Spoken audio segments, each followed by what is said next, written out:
Hello, Xhorse fans. Welcome back to our channel.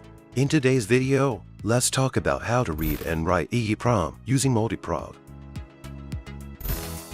First, we check the model of the EEPROM. Then open the software. Click Device Serial EEPROM. Enter the model number.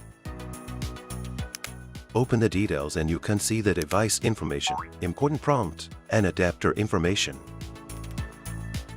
Now we learn that the chip requires a VH13 adapter. Remove the magnetic shield and check the adapter model. Confirm that it is a VH13 adapter and put the shield back. Place the chip aligned at the bottom. Ensure that the pin 1 is upward. And then lock it. Click to read the data, and here will show the reading progress. Okay, it's successful.